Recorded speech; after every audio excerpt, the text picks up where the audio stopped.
ওকে, তো আজকে আমার এই 92 নাম্বার প্লেলিস্টের লাস্ট ভিডিও। আমি মনে করছিলাম যে অনেক বড় হবে এই প্লেলিস্টটা, কিন্তু এত বড় হয়নি। তো তুমি যদি এই প্লেলিস্টটার ফার্স্ট থেকে প্রত্যেকটা ভিডিও দেখে আসো, তাহলে প্রথমে আমি হেলথ নিয়ে কথা বলছি। হেলথ নিয়ে হতেছে ফিজিক্যাল হেলথ আর মেন্টাল হেলথ।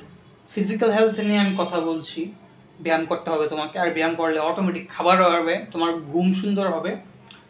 আর একটা হচ্ছে মেন্টাল হেলথ। মেন্টাল হেলথ নিয়ে দুইটা টপিকে তোমাকে চিন্তা করতে হবে। একটা হচ্ছে হোয়াট ইজ ডেথ, মৃত্যু কি, এটা নিয়ে আমি লাস্ট ভিডিওতে কথা বলছি। এবং হু এম আই, লাস্ট ভিডিওর আগেরটা ছিল হইতেছে হু এম আই টপিক কথা।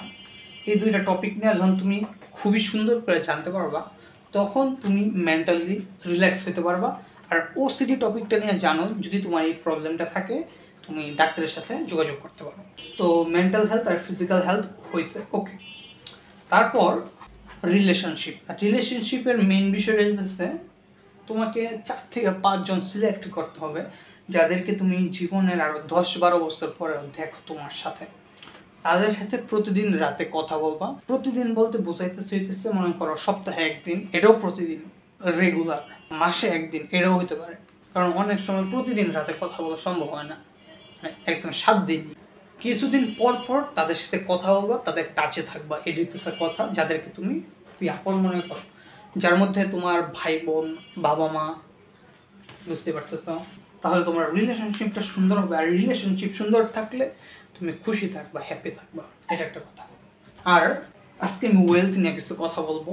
আমি যদিও এখন পর্যন্ত 18 বছর থেকে আমার 19 হবে সামনের মাসে, সরি এই মাসে 28 তারিখ।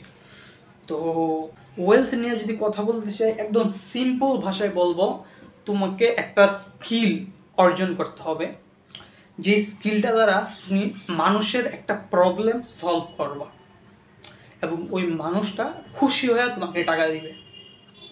কোনো কিছুই না, একদম ইজি। তোমার কত স্কিল কি? যেমন আমার একটা স্কিল হইতেছে আমি ব্যায়াম ট্যায়াম করিয়ে ধরো পুরস্কারও পাইছিলাম। আমার আরেকটা স্কিল হইতেছে আমি তবলা বাজাইতে পারি এবং আমি পরীক্ষা দিচ্ছি তবলার, আমার সার্টিফিকেটও আছে। তো আমি ফিউচারে চাইলে তবলা বাজায়ও খাইতে পারি, মানে মানুষকে শেখায়। আমি ইউটিউবে ভিডিও বানাই, অনেক তবলার ভিডিও বানাইছি, এটা একটা স্কিল।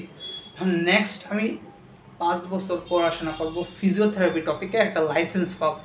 তো এই লাইসেন্সটা পাওয়ার পর আমি দেশে হোক বা দেশের বাইরে প্র্যাকটিস করতে পারবো। আমার ইচ্ছা আছে আমি বাংলাদেশেই প্র্যাকটিস করবো, বাংলাদেশেই থাকবো। আবার মাঝে মধ্যে ইচ্ছা ওই জায়গা মানে কী যে করবো আমি, তুমি দেখবা সব কিছু আসলে এত প্রিপ্ল্যান বলা যায় না।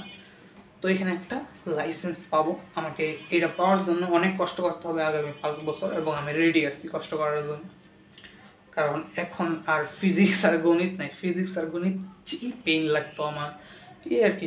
তোমার যেটা ভালো লাগে, এখন কথা হচ্ছে তোমাকে তোমার টপিকটা চুজ করতে হবে, যে টপিকে তুমি স্কিল অর্জন করবা আগামী 3-4 বছরে। আরেকটা স্কিল হইতেছে, মনে করো তুমি গ্রাম সাইড থেকে জিনিস কিনলা সস্তায় এবং শহরে এসে দামে বেচলা, মানে এই জিনিসটাও করতে পারো তুমি।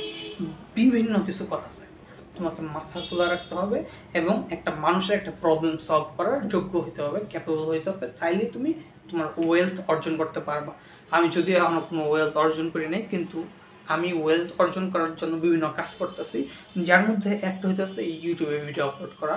এখন বর্তমানে মনে হয় 1000 সাবস্ক্রাইবার, আর শেষ 1 বছরে 4000 ঘন্টা পূরণ করতে হয়। তো এই জিনিসটা করা একটু কঠিন, 4000 ঘন্টাটা পূরণ করা। ফিউচারে আরও বাড়বে। কিছু বছর আগে, 10-15 বছর আগে প্রথম ভিডিও থেকে আমি ইনকাম করতে পারতাম, কিন্তু এখন ইউটিউবে এত বাড়ছে ইউজার, যেই কারণে এই কন্ডিশনগুলো দিছে। তো ফিউচারে আরও ইউজার বাড়লে এই কন্ডিশনগুলো হয়তো 1000 সাবস্ক্রাইবারের জায়গায় 10,000 হয়ে যাবে, 4000 ঘন্টার জায়গায় 20,000 ঘন্টা হয়ে যাবে, এরকম আর কি। যেহেতু ইউজার বাড়তেছে, রেস্ট্রিকশন না, কন্ডিশনও বাড়তেছে। তো বুঝতে পারছো। তো আজকে আমি ওয়েলথ নিয়ে একটু কথা বললাম, রিলেশনশিপ নিয়ে একটু কথা বললাম, হেলথ, ওয়েলথ, রিলেশনশিপ, 3টা নিয়ে কথা হয়ে গেছে এই প্লেলিস্টে। আমি এই প্লেলিস্টটাকে আজকে এন্ড করলাম।